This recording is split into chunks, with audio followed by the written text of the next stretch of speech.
One of the worst types of violations that we see debt collectors make is what's called a third-party disclosure. And this is a terrible violation of, first of all, just your rights in general, but also your rights under the federal law, the FDCPA, or Fair Debt Collection Practices Act. So what is a third-party disclosure? Well, let's kind of break that apart. The first part is third party, and then we have disclosure. So a third party is anybody other than you or your spouse or your lawyer. So we have the debt collectors on one side, and then we have you, and the law defines you as yourself, your spouse, or your lawyer. Anybody else is a third party.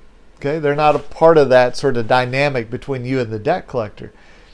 And so let me give you some examples. A third party be your neighbor, be your children, be your parents, in-laws, ex-spouses, ex-in-laws, your boss, your preacher, your priest, whoever it might be. These are all people that it's literally just anybody in the world other than you, your spouse, or your attorney. Okay, that's a third party. Well, what does disclosure mean? Well, it's when they start revealing things about this debt. Okay, now, if they call and your adult child answers and they say, so I'll just use myself as an example. So the debt collector says, hey, can I speak with John Watts? And my children say, well, I'm not John Watts, that's my dad. Let me get him. Well, that's not a third party disclosure. Okay, they didn't say anything about, hey, your dad owes this debt, or hey, we're a debt collector, or anything like that. But what if they call my adult children, or even children who are not adults, and they answer a phone and they say, are you John Watts? And my kids say, nope, I'm not John Watts. They say, well, look, your dad owes this debt. I'm a debt collector, and you better get your dad to pay this debt, or we're going to come after it. Well, that's an outrageous example of third-party disclosure. Okay.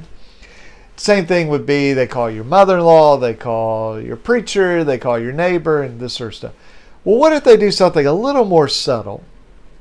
They say, they call and the person says, no, I'm not, John Watts or whoever they're calling for. And they go, was he okay? Because I've been trying to reach him and I can't reach him, and I just wonder if he's okay. Well, yeah, I think he's okay. Well, could you go check? Maybe, go knock on his door. Or, if you've got his email or his cell phone number, just reach out to him and tell him, we're worried about him and we just haven't been able to reach him. Well, the person getting this call is going to be like, well, now, who are you? Well, I'm not allowed by law to tell you who I am. This is a very important, personal, private matter, but I really need for him to call me. Well, what are they going to think? They're going to think either there's like some kind of medical issue or a debt collector or something.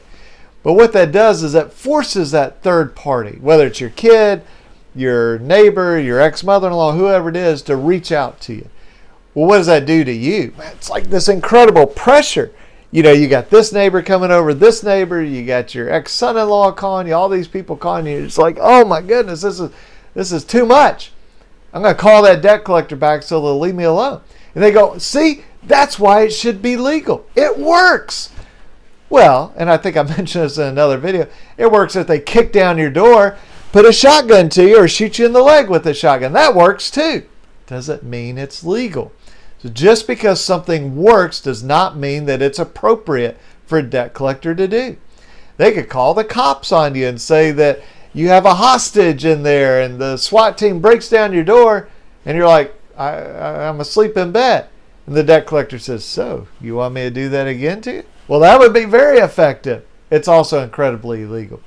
So third-party disclosures, we see these go in waves. It's just like a tremendous number of them. They'll get sued a bunch and they kind of calm down. And then they're back at it and then they calm down. So I don't know when you're watching this video if this is something that's really likely for you. I presume if you're watching this video, either you're going through this now or you're concerned about going through it. Just sort of be on guard for it, because they love to do these third-party disclosures. Call your boss, call your coworkers, anything to put that pressure on you so that you'll call just to stop it.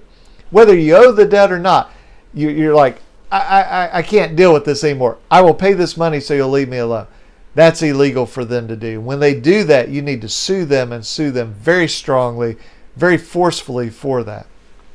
So I hope that this is helpful to you. If you are in Alabama, you can give us a call, 205-879-2447, or you can reach us through our website, alabamaconsumer.com. Thanks for watching this video, and we'll talk to you in the next one. Okay, bye-bye.